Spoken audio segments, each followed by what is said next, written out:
ধন্যবাদ।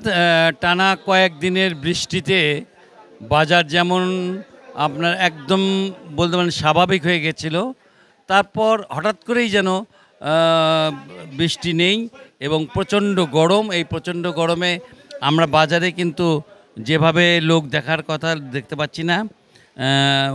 এই সময়ে বাজারে গম, গম করার কথা লোকজন, অথচ লোকজন নেই। তরকারির বাজারে সবচাইতে বড় ব্যাপার হলো তরকারির বাজারটা একই রকম রয়েছে। ওই বৃষ্টির মধ্যেও যেরকম ছিল, এখন এই যে তীব্র রোদ তার মধ্যেও একই রকম। শুধু দাম কমেছে আপনার বেগুনের। বেগুন ১২০ টাকা কেজি পর্যন্ত উঠেছিল, সেটা এখন ৭০ টাকা, ৬০ টাকা এবং আরেকটু নিম্নমানেরটা আপনার হলো ৫০ টাকা কেজি বিক্রি হচ্ছে। এছাড়া পেঁপে বলেন, করলা বলেন, তারপর কাঁকরোল বলেন, তারপর পটল বলেন, ঢেঁড়স, সব ধরনের সবজি ৪০ থেকে ৬০ টাকার মধ্যে বিক্রি হচ্ছে। এর মধ্যে শুধু পটলটার দামই একটু কম, পটল ৩০ টাকা কেজি বিক্রি হচ্ছে।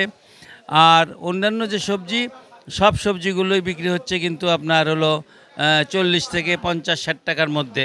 অর্থাৎ মানুষের ক্রয় ক্ষমতার মধ্যে কিন্তু দেখা আছে সব ধরনের সবজি। আপনাদেরকে জানিয়ে রাখা ভালো যে বগুড়া সবজি উৎপাদনের একটি অন্যতম জেলা। এই জেলায় প্রচুর সবজি উৎপাদন হয় এবং এখান থেকে প্রচুর সবজি দেশের বিভিন্ন স্থানে চলে যায়। কিন্তু হঠাৎ করেই এই যে বাজারটা কমে যাওয়ায় সবজি কিন্তু আমদানি প্রচুর হচ্ছে, বিক্রি সেরকম নেই। বিক্রি না থাকলে পরে স্বাভাবিকভাবেই কিন্তু বাজারে আপনার সেটার চাহিদা অনেকটাই কমে যায়। আমরা যা দেখতে পাচ্ছি এখানে যে বাজারের চাহিদা মোটামুটিভাবে যেভাবে কমেছে, সেটা কিন্তু বলা চলে যে এই সাধারণত এই যে যারা বিক্রেতা এদের কিন্তু একটু সমস্যাই হয়। দাম গরমের জন্য তো লোকজন কম, দাম নিমন্ত্রণের মধ্যে আছে। ভেন্ডি ৩০, পটল ৩০, করলা ৫০, বেগুন ৭০, কচুর বই ৬০, বটবটি কালাই ৫০, তার পাশে কাঁকরোল ৫০ টাকা কেজি, তার পাশে আপনার লতি হচ্ছে ৫০ টাকা কেজি।